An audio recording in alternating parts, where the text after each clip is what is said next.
Aunque en la actualidad la ideología del comunismo está plenamente derrotada y sin ninguna esperanza, dicho pensamiento llegó a El Salvador casi a finales de la década de 1920 y a principios de los 30. Esto a través de canales discretos pero muy efectivos en un país que no tenía radio ni televisión masiva.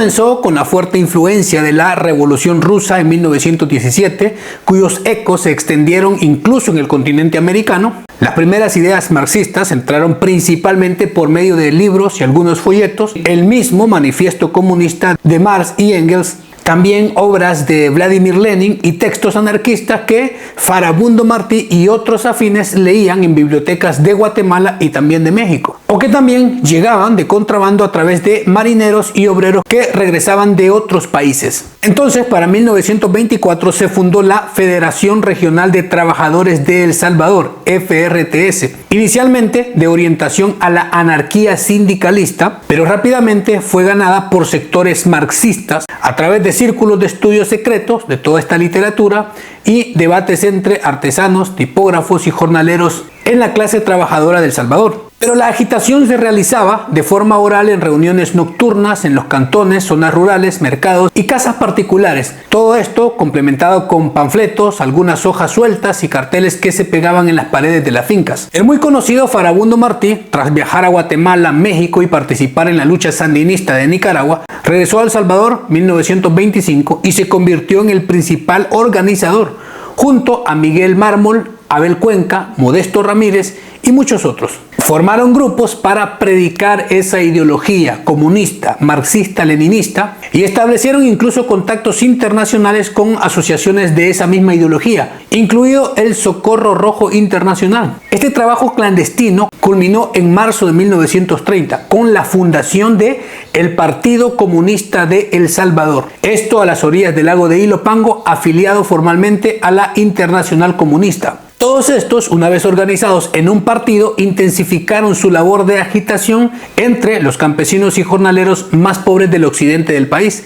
Recorrían las zonas rurales, en su mayoría cantones, prometiendo tierras para los campesinos, el fin de una explotación, salarios justos y una vida de abundancia. Esto sí les ayudaban a llegar al poder, obviamente. Utilizaban la extrema pobreza, las carencias del campo y las miserables condiciones de vida de los jornaleros para ganar apoyo popular.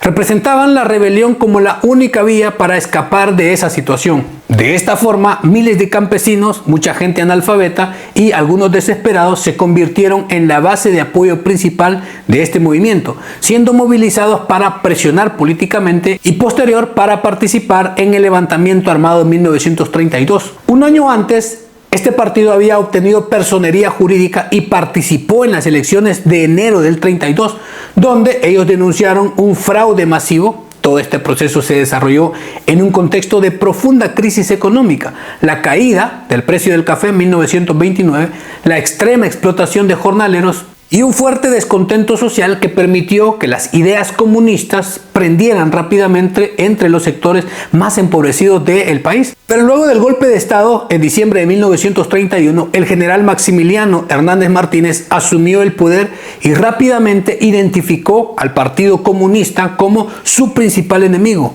Convencido de que estos comunistas representaban una amenaza existencial para el orden establecido y también para la élite cafetalera, Martínez ordenó una feroz campaña de persecución. Cuando estalló el levantamiento campesino en 1932, el gobierno lo calificó como una conspiración comunista y respondió con una represión sin precedentes que está documentada en la historia de las tragedias de 1932. Entonces el Partido Comunista fue declarado ilegal, sus dirigentes fueron perseguidos e incluso algunos fusilados, incluyendo el mismo Farabundo Martí, de quien retomarían el nombre los izquierdistas de allá del conflicto civil. Ese duro control anticomunista duró muchas décadas. Luego de quedar proscrito, este partido inició una larga y difícil etapa en la clandestinidad que duraría muchos años.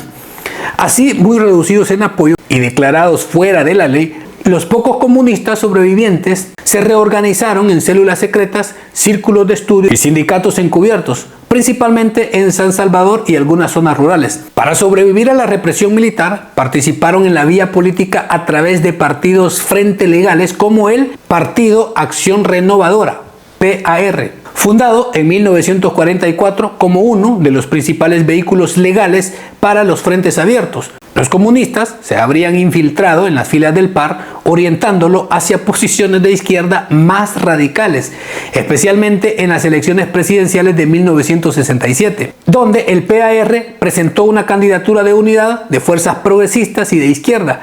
Esta alianza permitió al Partido Comunista participar indirectamente en la vida política formal.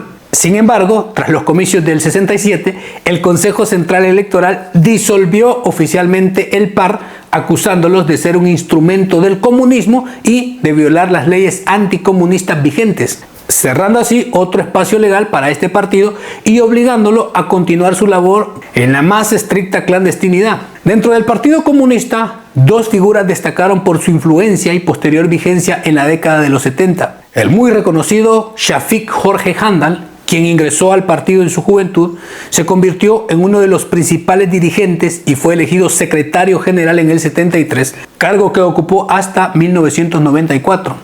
Handal representaba la línea más ortodoxa y prosoviética del partido, impulsando inicialmente la lucha política y electoral antes del conflicto armado. Por su parte, Salvador Cayetano Carpio, conocido como el Comandante Marcial, militante histórico y secretario general del Partido Comunista en los años previos a Shafik, abandonó este partido allá por marzo del 70 debido a profundas diferencias estratégicas. Carpio criticaba la pasividad, o sea, todavía era más rígido que Shafik, y entendía la lucha armada inmediata inspirada en la Revolución Cubana y la teoría del foco guerrillero. Marcial quería guerra de inmediato y siempre. Poco después fundó las Fuerzas Populares de Liberación Farabundo Martí, FPL, una de las primeras organizaciones guerrilleras en el país que más tarde integrarían al FMLN.